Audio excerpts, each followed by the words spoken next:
سلام عرض میکنم خدمت همون دوستانی که پرسیدن میشه توتون سیگار رو با سیگار پیپ سایز اسمال کشید. این کاری که من معمولا انجام میدم. بعضی از توتون سیگار واقعا عالی هستند و حیفه که اسموک نشن. از یک طرفی هم خیلی هم مثل من دوست ندارند که در واقع حالا سیگار بکشن، سیگارت بکشن یا اصلا حال رول کردن سیگار رو بکنیم. سیگار پیپ سایز اسمال بسیار خوبند برای اینکه بتونید اینها رو داخلشون اسموک بکنید. توتون سیگار رو درست عینی پیپ معمولی شما فیلتر میذارید، از هر فیلتری دوست داشته باشید میتونید استفاده کنید. من در بالسا استفاده میکنم و بعد سیگار پیپتون رو میبندید. این کاری که بعد انجام بدید، بعد توتون رو پر میکنید. توصیه میکنم یه مقداری رطوبت توتونتون رو بالاتر ببرید، حالا به هر طریقی که بلدید. توتون رو مرطوب تر از توتون سیگار انجام بدید، بار بزنید به خاطر اینکه بهتر بسوزه. به هر حال سیستم پیپ هست.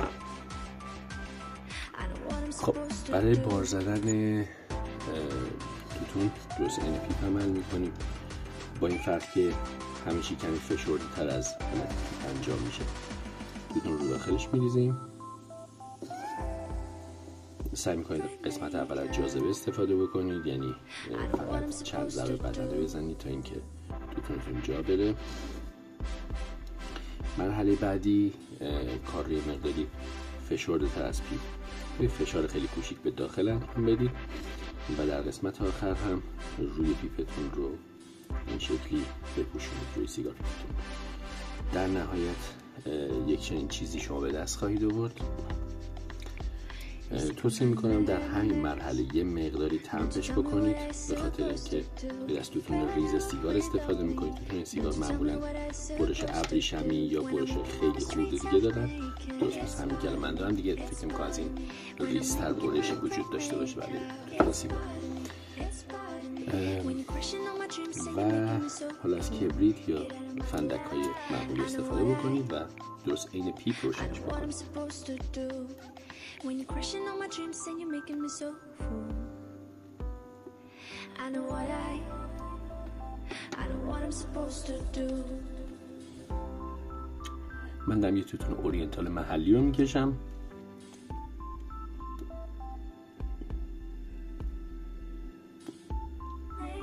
همونطور که میبینید به راحتی میسوزه و به هیچ عنوانم بیرون نمیریزه.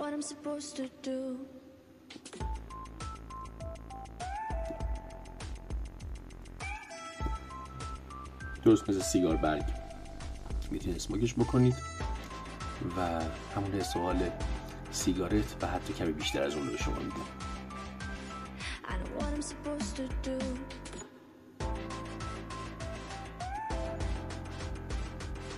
قطعا این مقداری سریعتر از پیپ تموم خواهد شد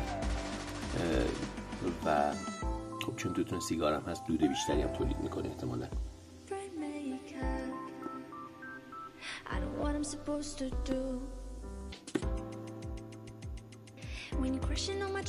بسیار هم توتون لذیذیه.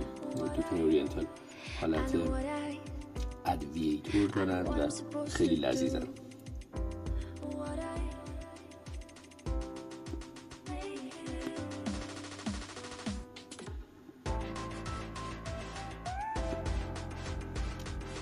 بعد از اینکه مرحله اول در واقع سوختن اولی انجام شد، قسمت پشه بالایی تشکیل شد، شما دیگه خیالتون راحت هست و خیلی راحت بزنید بدون که سیگار پیپتون خاموش بشه.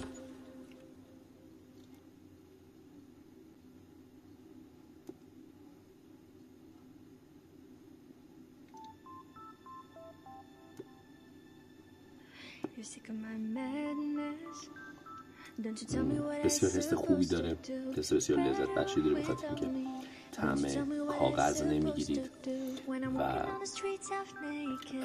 طعم اصلی خودتون رو احساس میکنید. از یک طرف چون از فیلترهای پیپ استفاده کردید خود به خود میزان قطران بسیار بالایی گرفته میشه و مشکل قطرانتون هم اینطوری دارید حذف میکنید به شیوه خیلی قوی.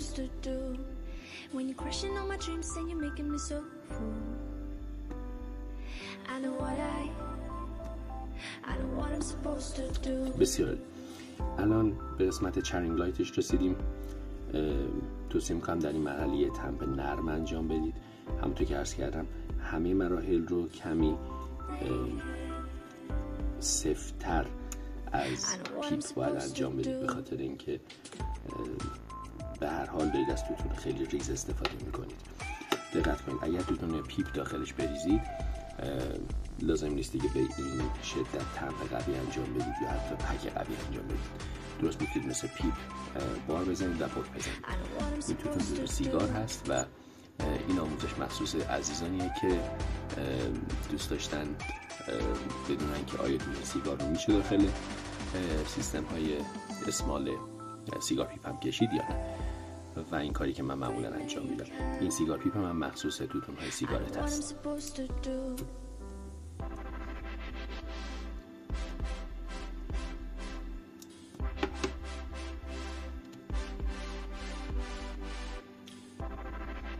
بسیار توتون خوش‌طعمیه، یعنی برخلاف تصور من که من معمولا توتون محلی اورینتال نمیکشم.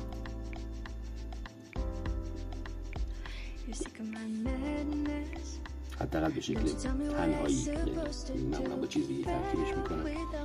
درصد خیلی پایین اورینتال فقط به خاطر همدلی اضافه میکنم. این توتون بسیار طعم داره.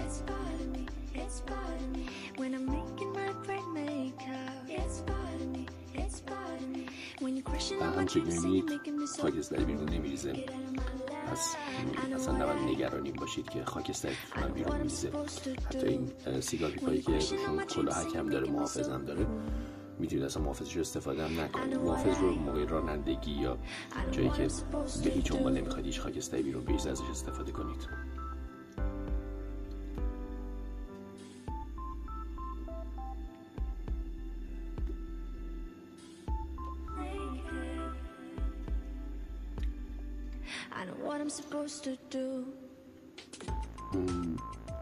قطعاً این رو شخصاً به سیگارت های کاغذی ترجیح میدم، به خاطر اینکه هم بوی محیطی بهتری تولید میکنه، هم بوش روی لباس نمیمونه، همین که بو گرد نمیکشید، همین که در واقع طعم کاغذ رو نمیگیرید.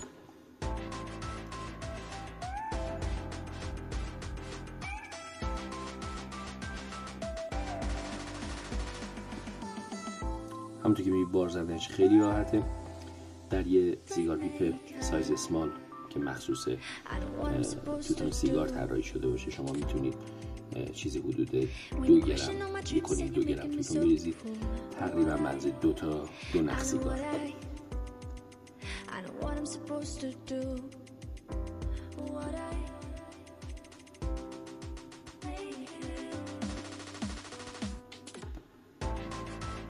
برای پک زدن عجله نداشته باشید، به خاطر اینکه این درست مثل سیگار برگ روشن میمونه و به هیچ عنوان شما رو اذیت نمی‌کنه. امیدوارم این آموزش کوتاه تونسته باشه جواب دوستانی رو که نگرانی این رو داشتن که سیگار پیپ ازش توتون میریزه بیرون یا اذیتشون میکنه و اینها، تونسته باشه جوابشون رو بده. به راحتی شما میتونید تا انتهای این رو بکشید و لذت ببرید. فقط به خاطر اینکه لایو من خیلی طولانی میشه این ویدیو رو خواستم کوتاه نگه دارم.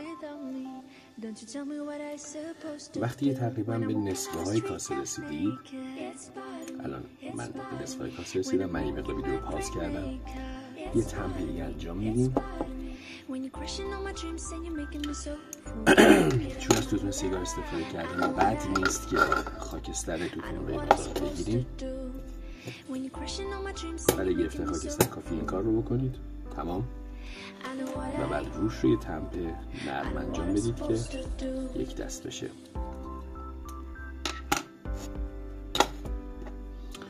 یه فندک دیگه، این سومین فندکی که من دارم میزنم. فندک اول، فندک بعد از چرینگ لایت و در اون مین لایت هم، و فندک در نیمه.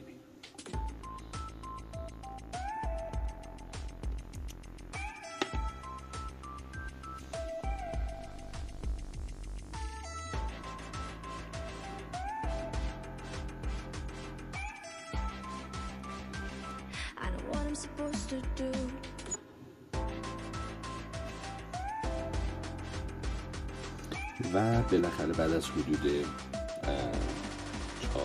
4-5 دقیقه در واقع سیگار پیپ من تمام شد.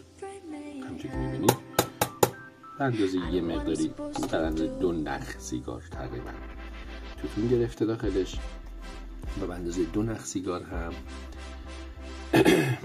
زمان میبره تا تموم بشه. چیزی داخلش نمونده. به سختی شما میتونید ببینید به خاطر نور، ولی خب چیزی داخلش نمونده و هیچ مشکلی هم با سیگار نداشتم. امیدوارم این ویدیو براتون کاربردی، مفید و به درد بخور بوده باشه. عزیزانی که توتون سیگار میکشن حتما توصیه میکنم یکی از این مسیرها داشته باشن. بسیار خوبه، بسیار سریع.